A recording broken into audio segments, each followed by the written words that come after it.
اپنے کام سے کام رکھو۔ 1974 میں رے روک، جو میکڈونلڈ کا بانی تھا، اسے آسٹن میں یونیورسٹی آف ٹیکساس کی MBA کی کلاس سے خطاب کرنے کے لیے کہا گیا۔ میرا ایک عزیز ترین دوست کیتھ MBA کی اس جماعت کا طالب علم تھا۔ ایک زبردست روح پرور تقریر کے بعد جب جماعت منتشر ہوئی تو طالب علموں نے رے کو مدعو کیا کہ وہ ان کے ساتھ بیٹھ کر چند بیئر کے جام پیے۔ رے نے حامی بھر لی۔ میں کیا کاروبار کرتا ہوں؟ جب تمام طالب علموں نے اپنے جام ہاتھوں میں پکڑ لیے تو رے نے پوچھا۔ کسی نے جواب نہ دیا۔ رے کروس نے ایک بار پھر پوچھا، تمہارے خیال میں میرا کاروبار کیا ہے؟ طالب علم نے ہنس دیے اور آخر کار ایک بہادر طالب علم نے چلا کر کہا، رے، دنیا میں کون نہیں جانتا کہ تم برگرز کے کاروباری ہو؟ رے خاموشی سے ہنسا۔ میرا خیال تھا کہ تم یہی کہو گے۔ وہ کچھ دیر رکا، پھر کہنے لگا، خواتین و حضرات، میں برگرز کا کاروبار نہیں کرتا۔ میرا اصل کاروبار جائیداد کی خرید و فروخت ہے۔ کیتھ نے مجھے بتلایا کہ رے نے اچھا خاصا وقت تفصیل بتانے میں صرف کیا۔ منصوبے کے تحت ان کا بنیادی مقصد زیادہ سے زیادہ لوگوں کو اپنے نام کے حقوق مستعار کرنا تھا، مگر جس چیز کو اس نے ہمیشہ پیش نظر رکھا وہ فرنچائز کا جائے وقوع تھا۔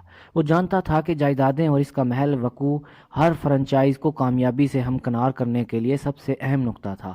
بنیادی طور پر ہر شخص جو یہ حقوق خریدتا وہ اس کے لیے رقم ادا کرتا اور رے کروک آرگنائزیشن کو زمین کی رقم بھی ادا کرتا جہاں اس نے کاروبار شروع کرنا ہوتا۔ اس کا نتیجہ یہ ہے کہ میکڈونلڈ کے پاس اس وقت دنیا میں سب سے بڑی جائیداد ہے۔ یہاں تک کہ کیتھولک چرچ سے بھی زیادہ جائیداد اس کی ملکیت ہے۔ آج میکڈونلڈ کے پاس امریکہ اور دنیا کے ممالک میں انتہائی مہنگے زمین کے ٹکڑے موجود ہیں اور بڑی بڑی مہنگی شاہراہوں اور چوکوں میں اس کی جائیداد پر میکڈونلڈ کے مرکز قائم ہیں۔ کیتھ نے کہا، اس کی زندگی میں یہ سب سے اہم سبق تھا۔ آج کیتھ نے کاریں دھونے کے مراکز قائم کیے ہوئے ہیں، مگر اس کا اصلی کاروبار جائیداد کی خرید و فروخت ہے۔ پچھلا باب اس پر ختم ہوا کہ اکثر لوگ اپنی نسبت دوسروں کے لیے کام کرتے ہیں۔ پہلے وہ کمپنی کے مالکان کے لیے کام کرتے ہیں، پھر حکومت کے لیے کام کرتے ہیں اور پھر اس بینک کے لیے پیسہ بناتے ہیں جسے ہر ماہ باقاعدگی سے انہوں نے رہن قسط ادا کرنا ہوتی ہے۔ جب میں چھوٹا تھا تو میکڈونلڈ آس پاس نہیں ہوتا تھا، لیکن میرے امیر ڈیڈ نے مجھے اور مائک کو وہی تعلیم دی جو کروک نے یونیورسٹی آف ٹیکساس میں طالب علموں کو بتلایا۔ یہ امیروں کا راز نمبر 3 ہے، اور وہ راز یہ ہے کہ اپنے کام سے کام رکھو۔ عام طور پر مالی کشمکش کی وجہ یہی ہوتی ہے کہ لوگ زندگی بھر دوسروں کے لیے کام کرتے ہیں اور جب آخر کار وہ کام کرنا بند کریں گے تو ان کے پاس کچھ نہ ہوگا۔ ہمارے موجودہ تعلیمی نظام میں زیادہ زور اس بات پر ہے کہ طالب علم کی تعلیمی استعداد میں اضافہ کر کے اسے اچھی نوکری حاصل کرنے کے قابل بنایا جائے۔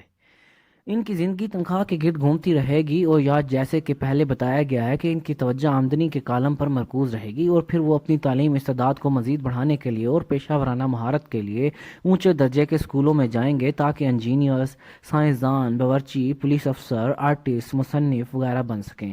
ان کی تعلیمی قابلیت کی بدولت وہ کارکنوں کے گروہ میں شامل ہو جاتے ہیں اور پیسے کے لیے کام میں جت جاتے ہیں۔ تمہارے کاروبار اور پیشے کے درمیان زمین و آسمان کا فرق ہے۔ میں اکثر لوگوں سے پوچھتا ہوں، تمہارا کاروبار کیا ہے؟ اور وہ کہتے ہیں، میں بینکر ہوں۔ پھر میں ان سے پوچھتا ہوں، کیا وہ بینک کے مالک ہیں؟ اور عام طور پر وہ کہتے ہیں، نہیں، میں وہاں کام کرتا ہوں۔ اس صورت میں انہوں نے اپنے پیشے کو کاروبار سے گڑمڑ کر دیا ہے۔ پیشہ کے لحاظ سے وہ بینکر ہیں، مگر پھر بھی انہیں کاروبار کی حاجت ہے۔ رے روک اپنے پیشے اور کاروبار کے فرق سے آگاہ تھا۔ اس کا پیشہ ایک ہی تھا، وہ ایک سیلز مین تھا۔ ایک زمانے میں وہ ملک شیک کے مکسر بیچا کرتا تھا اور پھر جلد ہی وہ ہیم برگر کے فرنچائز بیچنے لگا۔ پیشے کے لحاظ سے وہ فرنچائز ضرور بیچتا، مگر اس کا کاروبار جائیداد کی خرید و فروخت تھا اور اس طرح وہ دولت جمع کر رہا تھا۔ اسکول میں ایک مسئلہ ہوتا ہے کہ جس طرح کی تعلیم تمہیں دی جاتی ہے تم وہی بن جاتے ہو۔ چنانچہ اگر تم کھانے پکانے کے بارے میں سیکھتے ہو تو چیف یعنی باورچی بن جاتے ہو، اگر تم قانون کی تعلیم حاصل کرتے ہو تو وکیل بن جاتے ہو، اور اگر کاروں کی مرمت کا کام سیکھتے ہو تو ایک کاریگر بن جاتے ہو۔ تعلیم کے لحاظ سے پیشہ قبول کرنے میں